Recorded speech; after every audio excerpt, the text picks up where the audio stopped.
2026 북중미 월드컵 본선 진출을 위한 아시아 최종 예선이 이제 2경기 남은 상황에서 대한민국의 9번째 경기가 이라크에서 열리게 되었습니다.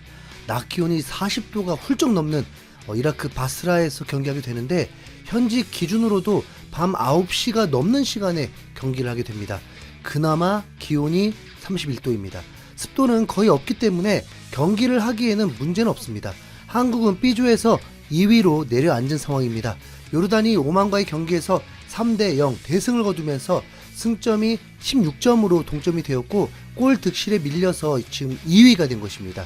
현재 대한민국이 월드컵 본선에 진출을 못할 거라고 예상하는 경우는 거의 0%라고 해도 과언이 아닐 것입니다. 그런데 분명한 건 아직 결정된 건 아무것도 없다는 것입니다.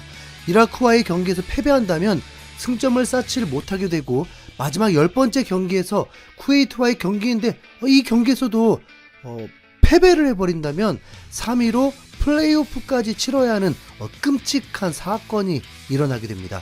중국을 월드컵 본선에 나가게 하려고 본선 진출 국가를 48개국으로 늘리고 아시아에 7.5장을 부여했는데도 이렇게 월드컵 본선 진출이 어려워서야 되겠습니까?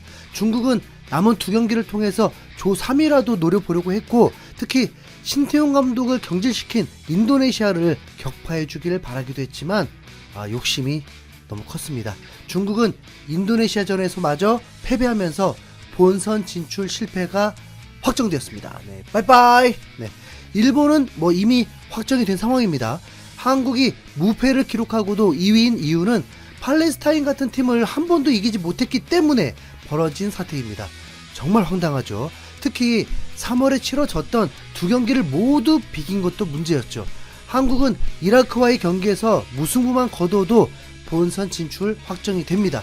그런데 한국이 이라크 원정에서 성적이 좋지를 못합니다. 거기다 손흥민이 아예 명단 제외가 되어 있었습니다. 홍명보 감독이 무리시키지 않겠다고 했었지만 아예 명단 제외가 될 줄은 전혀 예상 못했는데요. 손흥민의 발 상태가 확실히 문제가 있었고 아직도 회복이 되지 못했던 거였습니다. 회복이 되기 전에 무리한 출전을 했던 게 화근이 되었던 것 같습니다. 하지만 또 생각해보면 결승전을 위해서 무리할 수밖에 없었다는 것도 이해해야죠. 손흥민은 부상이지만 그래도 팀에 합류하면서 캡틴으로서의 책임을 다하고 있었습니다. 한국은 조현우 골키퍼, 설령우, 조유민, 권경원, 이태석, 박용우, 황인범, 이재성, 이강인, 오세훈, 황희찬이 선발 출전하게 되었습니다. 한국은 손흥민뿐만 아니라 김민재까지 출전할 수 없다는 것도 매우 아쉬운 상황이죠. 김민재는 부상 중에도 미넨팀에 충성했는데 오히려 비난을 당하는 황당한 상황이고 클럽 월드컵도 출전할 수 없을 정도의 상황입니다. 그리고 황희찬이 선발 출전인 게 좀 의아했는데 소속팀에서 완전 외면당하면서 거의 3개월 만에 경기 출전하는 건데도 홍 감독은 황희찬을 선발 출전시켰습니다. 이라크의 홈 경기장에서 12년 전에 지어진 최신식 경기장이라서 오히려 월드컵 본선 실전 경기라고 해도 되겠더라고요. 네. 경기 초반 이라크는 한국을 몰아붙이려고 매우 적극적으로 임했습니다. 어디가 더 강팀인 건지 모르겠더라고요. 한국은 여전히 패스가 느슨하기도 하고 패스가 자주 끊기면서 갈 길이 좀 멀어 보였습니다. 5분쯤부터는 한국이 점유율이 점점 높아졌지만 볼이 이강인에게 많이 갈수록 좋은 경기가 될 것이라고 봤는데 오른쪽보다 왼쪽에 더 치중되었습니다. 문제는 황희찬이 진짜 너무 투박하다는 거죠. 왜 황희찬이 선발인지 이해 안 갈 정도였습니다. 스피드마저도 밀렸습니다. 한국은 별다른 공격이 없다가 26분에 변수가 발생합니다. 이라크 공격수가 조유민과의 경합 중에 발을 높이 들었고 조유민의 얼굴을 긁어버리면서 경고를 받게 되었습니다. 그런데 VR이 가동되면서 퇴장을 주었습니다. 조유민이 얼굴이 긁히면서 피까지 흘렸고 누가 봐도 선수를 위협하는 장면이었기 때문에 정당한 퇴장이었습니다.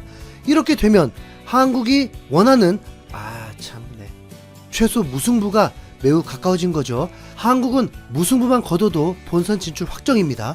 이라크로서는 이 경기 못 이긴다고 해서 비참할 것도 없습니다.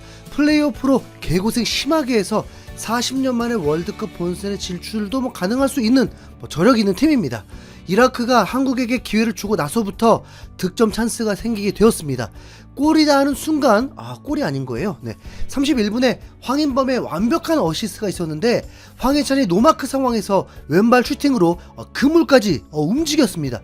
그래서 골을 넣고 세레머니를 안 한 건 줄 알았는데 아니었습니다. 골대 옆으로 슈팅을 한 겁니다.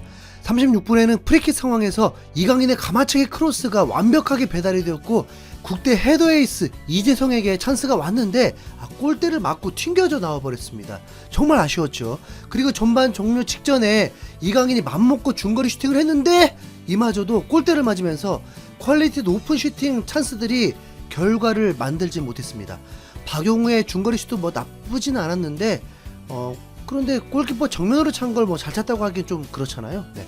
과정 자체는 그리 흥미롭지 못했고 슈팅 찬스들은 퀄리티가 높았습니다. 한 골이라도 나왔다면 달랐겠죠. 기억해야 할 것은 한국은 지금 10명과 싸우는데도 한 골도 못 넣었다는 거.